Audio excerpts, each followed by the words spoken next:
What do you get? 4 over 4, square root of 1, which is 1. Okay? Now, how would you take a vector like this? Take a vector like this and make it what's called a unit vector. What you would do is you would divide it by its magnitude. What's the magnitude of this vector? 4 root 2. So my new vector, I will call it V, okay, is going to be equal to 1 over 4 root 2, 4, 4.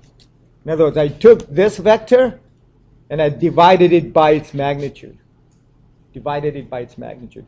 So if I move this inside, what do I get? What do I get? So treat this as if these are like protection parentheses. You can times each one of the things by 1 over 4 root 2. So when I times the first 4, what do I get? Hello? 4 over 4 root 2. And the other one, yeah, it is. I'm just going through all the steps. Okay? And this, the 4's cancel to give you 1 over root 2, comma 1 over root 2. But do you ever leave square roots underneath? No. So then this becomes 2 root 2.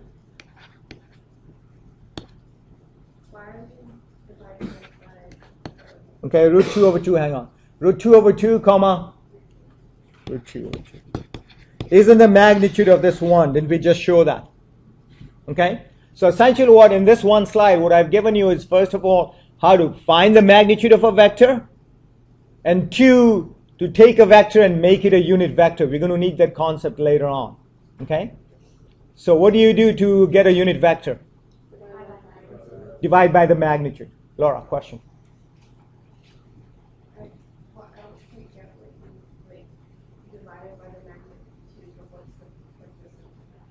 To get a unit vector, and like I'm saying, you're going to need that unit vector concept later.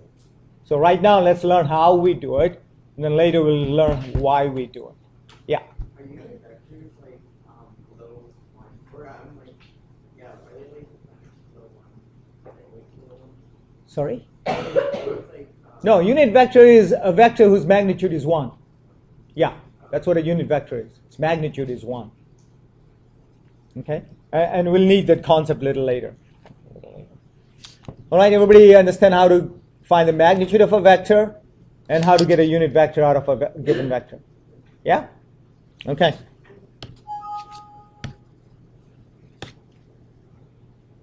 I've already gone through this, okay? You guys want to write this recipe down, or are you okay? Matt, you okay? You want to write down? Yeah? Okay, do it. I'll just pause this for a minute.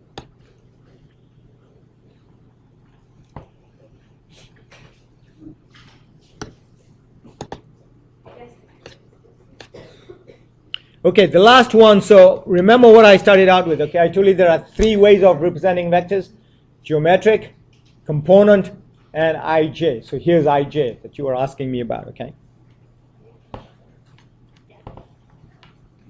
So I and j are 2 what I call standard vectors. Okay. The I vector in component form is as is shown there.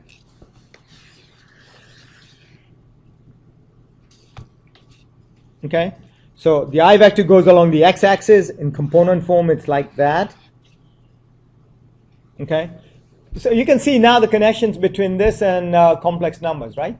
Remember, in complex numbers, we have the real axis and the imaginary, right? Similarly, here you've got an I-axis and a J-axis. Okay, and then the J vector goes along the Y-axis and is shown like this in component form. Okay. Also, these vectors are called orthogonal, meaning that they form a right angle to this. Okay. They're at right angles to this. And because of that, every vector can be written in terms of I and j.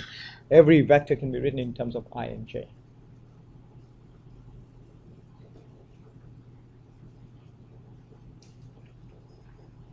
So again, ij is going to be a third way of writing vectors. All right?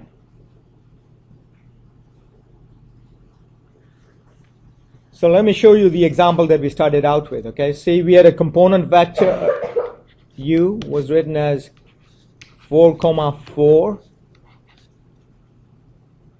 Then in ij form, this vector actually becomes 4.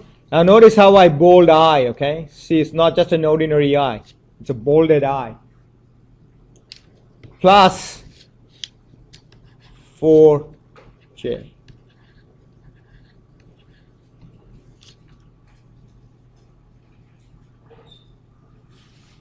Okay? Now we're kind of taking a leap here in the sense that, hey, all of a sudden we are kind of introducing the idea of a plus addition of vectors. Okay? This doesn't have to be bolded, okay? This doesn't have to be bolded. So if I want to see this vector, the way I would picture this is, oh, it's a vector that is going 4 units in this direction, coming from there, okay? And it's going 4 units in that direction, coming from there. Okay, so again, a lot of this vector stuff is kind of visualizing it. Okay, that's why we started out with the geometric interpretation, because it's got some physical meaning. Okay, you can actually see it in space. You can actually draw it. Okay, all right. So everybody got three ways of writing vectors. Okay, Melissa, what are they? Without looking, right out of here. Nice. Okay, so explain to me, how do you write geometric vectors? What do you need in there?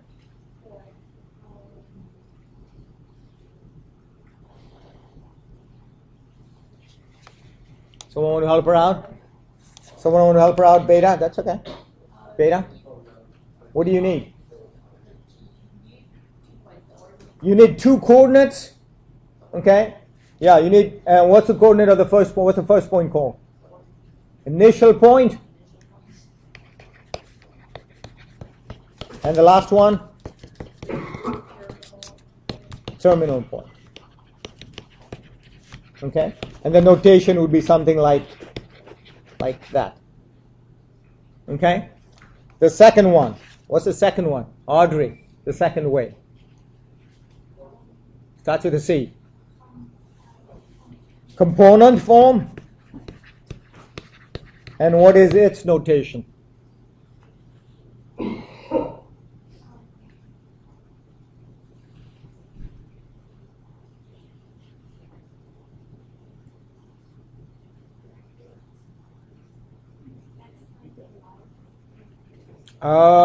Well, notation-wise, I think you're telling me how to convert from geometric to component. All I want is the notation. Leia, what's the notation for that? No, that's the method of getting a component form. I'm talking about the terms that you use, the notation for that.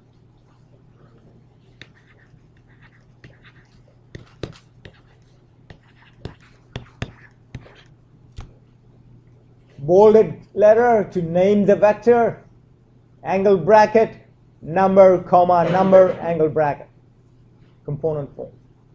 And then the last one, Ian. IJ form, what is I? Goes along the x-axis. In component form, it's written as, right there, you can see it right there, 1, 0.